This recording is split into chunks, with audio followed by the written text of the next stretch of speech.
فقیل لہا، بعد میں اس عورت سے کہا گیا انہ النبی صلی اللہ علیہ وسلم، یہ تو نبی صلی اللہ علیہ وآلہ وسلم تھے جس سے تم اس انداز سے بات کر رہی تھی۔ اب اسے احساس ہوا، فاتت باب النبی صلی اللہ علیہ وسلم، اب وہ نبی صلی اللہ علیہ وآلہ وسلم کے دروازے پر آئی۔ جب اس نے یہ بات سنی کہ میں نے جو اس طرح کا ایک درست سا لہجہ اختیار کیا ہے، جو میں نے اس انداز میں بات کی ہے، تو میں نے تو یہ نبی صلی اللہ علیہ وآلہ وسلم سے کی ہے، تو اب اس بات پہ اس کو بڑا رنج ہوا اور وہ نبی صلی اللہ علیہ وآلہ وسلم کے دروازے پر آئی۔ آ کے اس نے فلم تجد، تو اس نے نہ پایا، تجد کا مطلب ہوتا ہے کہ اس کو نہ ملا، وہاں پہ نہیں تھا، اندہو بوابین، کسی بھی بوابین کو بواب کہتے ہیں جو دروازے کے اوپر ایک دربان ہوتا ہے، تو بوابین میں سے اس کو وہاں کوئی بھی نہ ملا، اس دروازے کے اوپر کوئی چوکیدار، کوئی پہرے دار، کوئی دربان نہیں تھا۔ بواب، باب سے ہی یہ لفظ ہے بواب۔ وقالت، تو کہنے لگی، نبی صلی اللہ علیہ وسلم تک پہنچ گئی اور آپ سے مخاطب ہو کے اس نے کہا لم عارف کا، میں نے آپ کو پہچانا نہیں تھا، یعنی میں نے جو آپ سے باتیں کی ہیں، جس انداز سے میں آپ سے مخاطب ہوئی ہوں، لم عارف کا، میں نے آپ کو پہچانا نہیں تھا۔ نبی صلی اللہ علیہ وآلہ وسلم نے فرمایا، فقال انما الصبر عند الصدمۃ الاولی، جو صبر ہوتا ہے نا وہ صدمے کی پہلی چوٹ پہ ہوتا ہے۔ بس آپ نے اسے کچھ نہیں کہا، جیسے کہ کوئی بات نہیں، خیر ہے، آپ نے مجھے یہ کہہ دیا، مطلب جو مطلب کی بات تھی نا، جو آپ اسے بتانا چاہتے تھے، جو اسے سمجھانا چاہتے تھے، جو اس وقت آپ نے جو بات اس عورت نے آگے آپ کو کمپلیٹ کرنے ہی نہیں دی تھی، آپ نے ابھی اتنی بات کی تھی، اتق اللہ وصبری، اتق اللہ وصبری، اللہ سے ڈرو اور صبر کرو۔ ہو سکتا ہے آپ کہنا چاہتے ہو وہیں پہ کہ صبر جو ہوتا ہے نا وہ پہلی چوٹ پہ ہی ہوتا ہے، بعد میں تو صبر آ ہی جاتا ہے، لیکن اس وقت اس نے جو بات آپ نے اس سے نہیں فرمائی، تو اس وقت آپ نے فرمایا انما الصبر عند الصدمۃ الاولی، جو ابتدا ہوتی ہے نا صدمے کی، اس وقت جو پہلی چوٹ لگتی ہے انسان کو، اس وقت اللہ دیکھتا ہے کہ بندہ کیا کرتا ہے۔ انما الصبر عند الصدمۃ الاولی، پہلی چوٹ پہ صبر کی ہوتا ہے، یہی صبر کہلاتا ہے۔ متفق علیہ، یہ حدیث متفق علیہ ہے، اس کو یعنی دونوں نے روایت کیا ہے، حضرت امام بخاری نے بھی اور امام مسلم نے بھی۔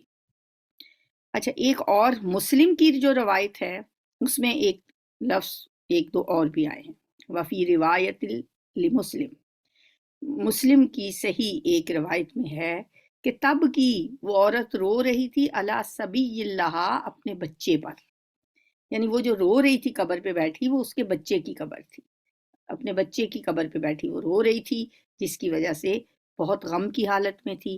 نبی صلی اللہ علیہ وآلہ وسلم کا وہاں سے گزر ہوا، آپ نے اسے صبر کرنے کی تلقین کی، اس نے آپ کو پہچانا نہیں اور اس نے ذرا تھوڑی گستاخانہ انداز میں بات کر دی۔ بعد میں جب وہ آپ کے پاس معذرت کے لیے گئی تو آپ نے پھر انہیں بتایا کہ صبر تو وہی ہوتا ہے جو صدمے کے شروع میں کیا جائے، بعد میں تو دیکھیں انسان کے پاس کچھ بھی نہیں ہوتا، انسان کے اختیار میں تو کچھ بھی نہیں ہے، آخر کار تو اس نے صبر کرنا ہی ہوتا ہے نا۔ پھر اگر وہ کہے کہ ہاں میرا تو صبر ہی ہے، پھر وہ صبر نہیں ہوتا۔ بعض اوقات ہم دیکھتے ہیں نا اپنے گرد و نواح میں کہ لوگ شروع میں جب کوئی کسی فوتگی پہ بین کریں گے، چہرہ پیٹیں گے، بال نوچیں گے، ایسے ایسے الفاظ کہیں گے کہ اللہ کی پناہ، لیکن بعد میں جب ٹھنڈے ہو جائیں گے پھر کہیں گے بس جی صبر ہی ہے۔ صبر یہ نہیں ہوتا، وہ تو بے بسی ہوتی ہے، بے بس انسان کیا کر سکتا ہے۔ تو جو صبر کا اجر ہے وہ پہلی چوٹ پہ ہوتا ہے۔ اب دیکھیں صبر کی میں نے آپ کو صورتیں بتائی تھی شروع میں کہ صبر وہ بھی ہوتا ہے کہ جو انسان، اس صبر کو تو ہم جانتے ہی ہیں نا، کسی تکلیف میں ہو، مصیبت میں ہو، پریشانی اس پہ آ جائے تو اس پہ جو صبر کیا جاتا ہے وہ مصیبت پہ صبر ہوتا ہے۔ اور ایک صبر کی قسم میں نے آپ کو بتائی تھی کہ جو عبادت کرنے کے لیے جو انسان کو ایک اذیت بعض اوقات اٹھانی پڑتی ہے، پانی ٹھنڈا ہوتا ہے، نیند کا غلبہ ہوتا ہے، وہ جو تکلیف انسان برداشت کرتا ہے لیکن وہ اپنی عبادت پوری کرتا ہے، وہ بھی صبر ہے۔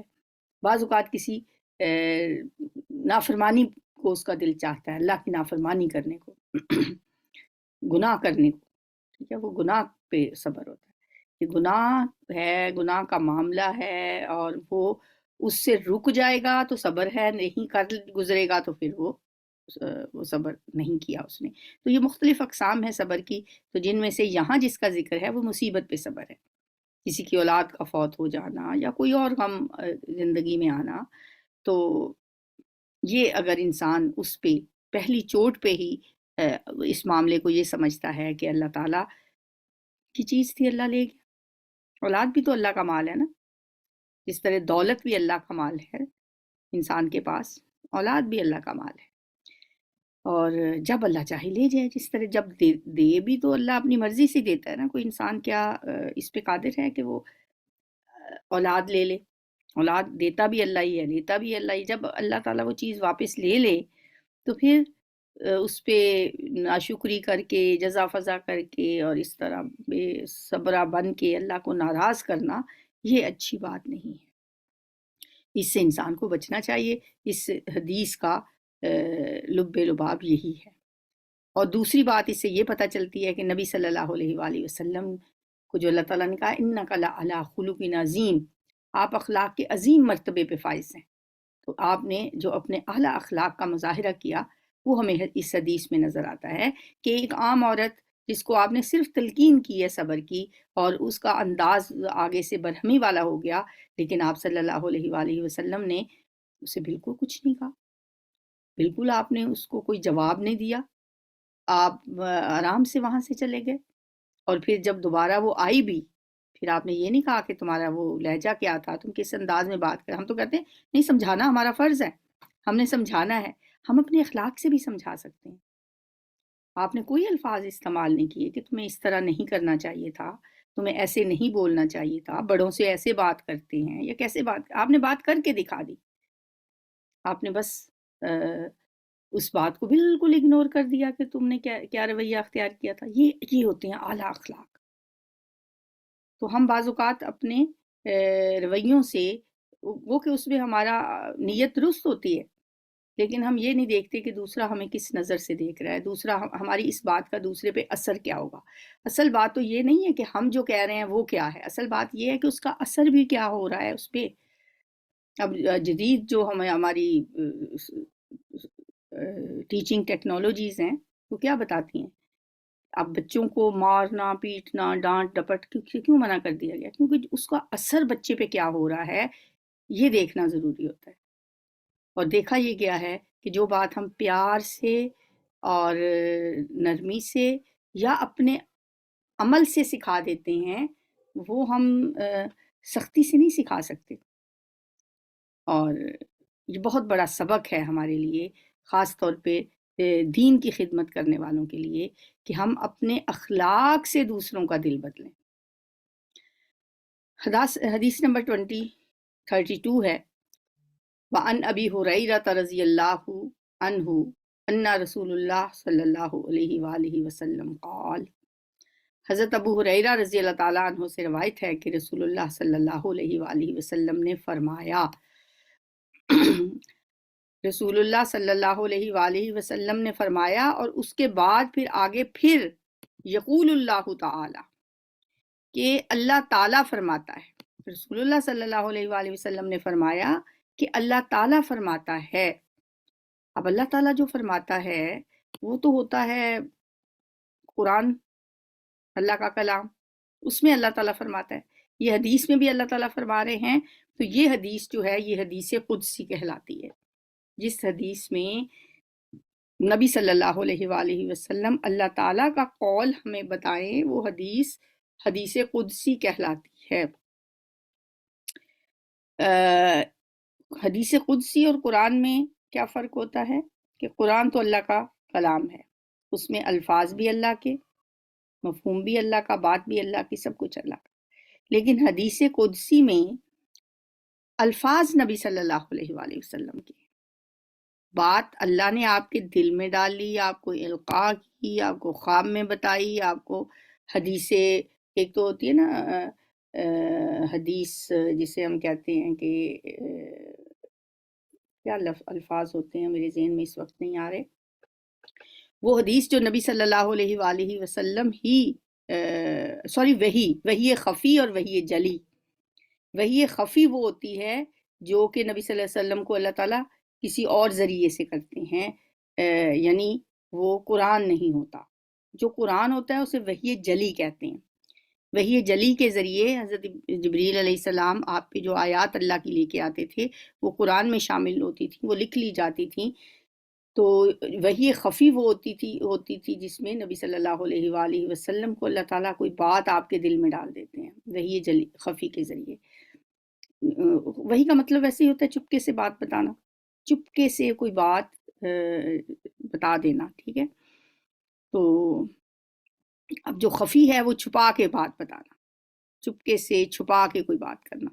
تو آپ کے دل میں بات ڈال دی، آپ کے خواب میں وہ بات بتا دی، آپ پہ القاء کر دی، کسی بھی ذریعے سے اللہ نے جو بات آپ کو بتائی، پھر اس بات کو آپ اپنے لفظوں میں جب بتاتے ہیں پھر ہم کہتے ہیں کہ یہ بھی حدیث ہے، لیکن یہ حدیث قدسی ہے.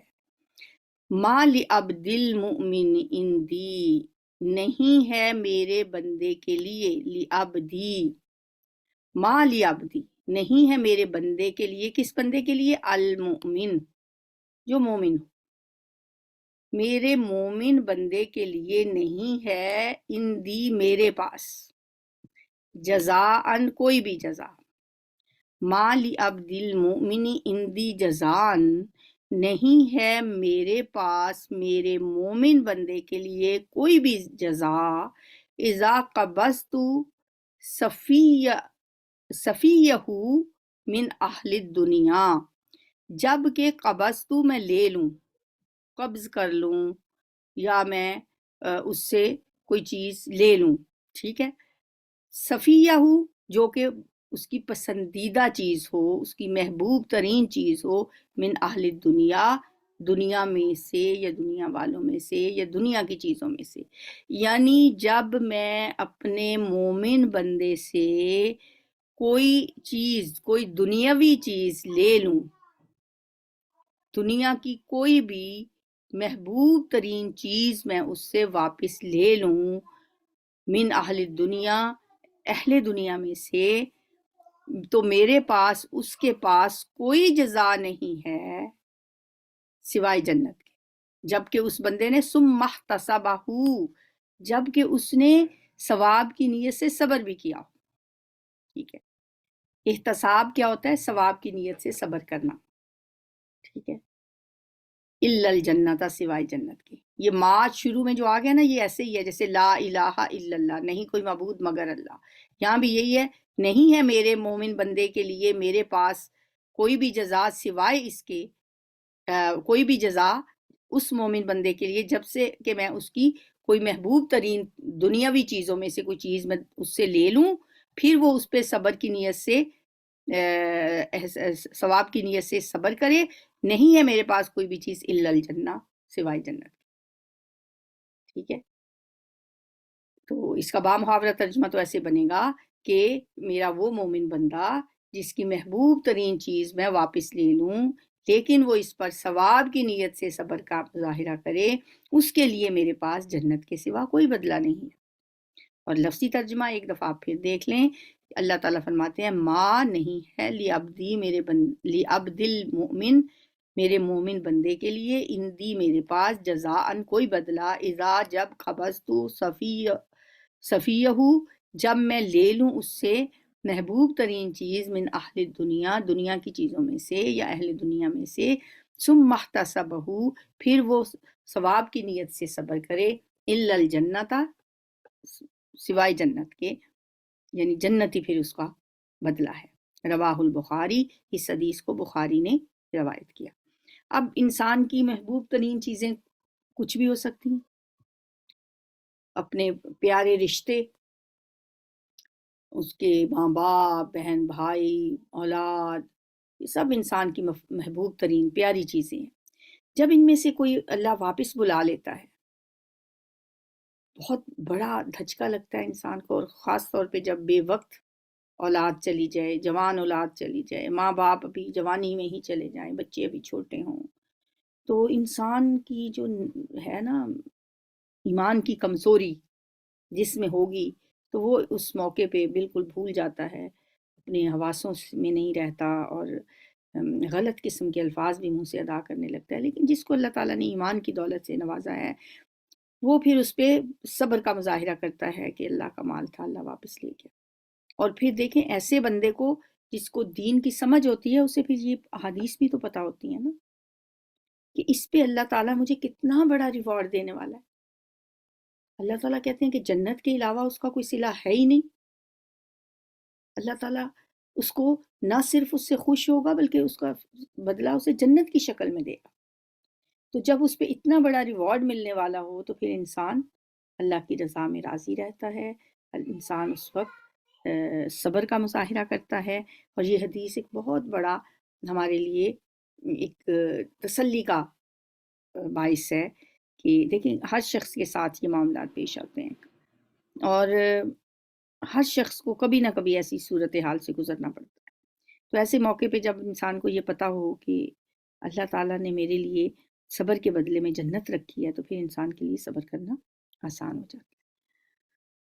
اگلی حدیث جو ہے وہ ہے عن عائشہ رضی اللہ عنہا۔ حضرت عائشہ سے بھی ہم پہلے روایات پڑھ چکے ہیں۔ حضرت عائشہ رضی اللہ تعالیٰ عنہا سے روایت ہے انہا سألت رسول اللہ صلی اللہ علیہ وآلہ وسلم کہ انہوں نے رسول اللہ صلی اللہ علیہ وآلہ وسلم سے سوال کیا عن الطاعون، طاعون کے بارے میں۔ طاعون کے بارے میں حضرت عائشہ صدیقہ رضی اللہ تعالیٰ عنہا نے نبی صلی اللہ علیہ وآلہ وسلم سے پوچھا، یعنی یہ پوچھا کہ طاعون کیا ہے۔ طاعون ایک بیماری ہے نا، تو آپ نے طاعون کے بارے میں حضور صلی اللہ علیہ وسلم سے پوچھا فأخبرہا، تو آپ نے ان کو خبر دی، یعنی آپ نے انہیں بتایا۔ کیا بتایا؟ اب یہاں سے نبی صلی اللہ علیہ وسلم کے الفاظ شروع ہو جاتے ہیں۔ انہو کان عذابا، بے شک وہ عذاب ہوا کرتا تھا۔ ہو کی ضمیر کس کے لیے؟ طاعون کے لیے۔ بے شک وہ یعنی طاعون کانا تھا عذابا، عذاب، یبعثہ اللہ تعالی، بھیج دیتا تھا اس کو اللہ تعالیٰ، علی من یشاء، جس پر چاہتا تھا۔